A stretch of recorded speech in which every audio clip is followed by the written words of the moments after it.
Magandang gabi, Asher. Ano ba ang nilalaman ng sagot sa summons ni VP Sara Duterte?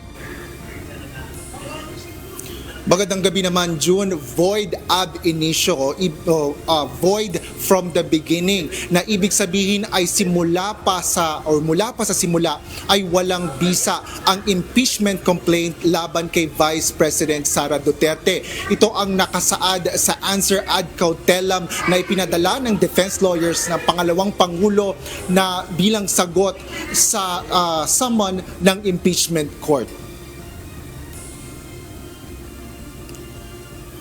Paglabag sa one-year ban sa pagfa-file ng impeachment complaint na itinakda ng saligang batas. Ito ang pangunahing dahilan kaya itinuturing ng kampo ng depensa na hindi balido ang impeachment complaint laban kay VP Sara Duterte.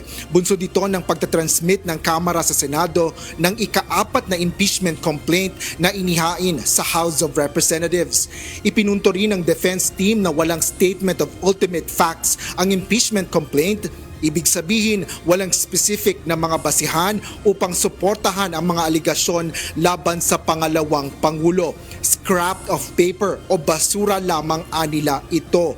Kaya't maituturing lamang anila na pang-aabuso lamang sa impeachment process ang impeachment complaint laban sa Pangulo. Unang dinala ang kopya sa House of Representatives mag-aalas 4 ng hapon kanina na kinumpirma ni Attorney Princess Abante, tagapagsalita ng Kamara. Isinumite ito ng kinatawan ng defense team alinsunod sa requirement ng impeachment court na dapat bigyan din ng kopya ang kabilang panig. Dumating naman ito sa Senado at sinumite sa Senate Secretariat na tumatayong clerical staff ng impeachment court. Pagkatapos nito, bibigyan naman ng 5 araw ang House Prosecution Panel para sumagot sa reply sa summons ni VP Sara. Dahil papatak ng weekend ang June 28 na ika-5 araw ng pagsagot ng Kamara, nakatakda ang deadline ng pagsusumite ng kanilang sagot sa Lunes, June 30.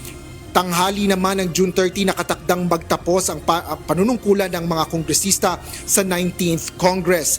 Batay sa timeline na ipinresinta ni Attorney Reginald Tongol sa isang press conference noong Sabado, sinabi nito na pang-anim na ito sa 11 hakbang ng filing ng reply ng prosecution panel. Ibig sabihin, nangangalahati na ang mga ginawang hakbang ng impeachment court, patuloy na nagpapatuloy ang pag-usad ng paglilitis. Habang ang mga kasunod na proseso mula Step 7 hanggang 11 ay mangyayari na sa 20th Congress. Step 7 ang appearance ng Vice Presidente at pag-enter ng plea, habang Step 8 ang preliminary conference kung saan ilalahad ang facts at ililista rin ang mga witnesses o saksi. Kasunod dito ang aktual na paglilitis hanggang sa makarating sa desisyon ng korte.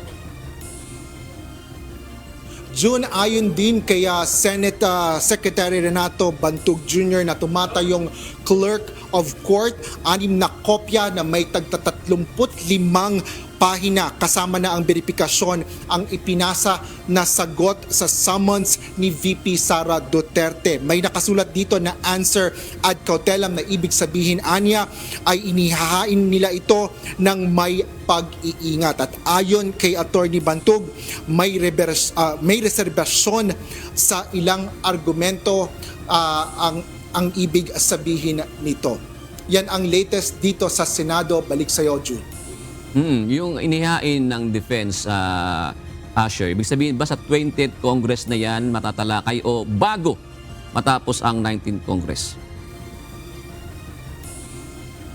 June, yan ang inaasahan at yan din ang naitakda doon sa mga kalendaryo na nauna niling inilabas at pinahayag ni Senate President Francis Jesus Cordero na siya ring presiding officer ng impeachment court, at nitong Sabado nga rin doon sa inilabas ni Attorney Tonggol na speaker naman ng Senate Impeachment Court na sa 20th Congress na tatalakayin itong mga inihaing sagot ng defense panel. Kabilang na dyan yung magiging sagot ng Kamara doon sa mga bagong hanay ng mga senador sa susunod na Kongreso. June.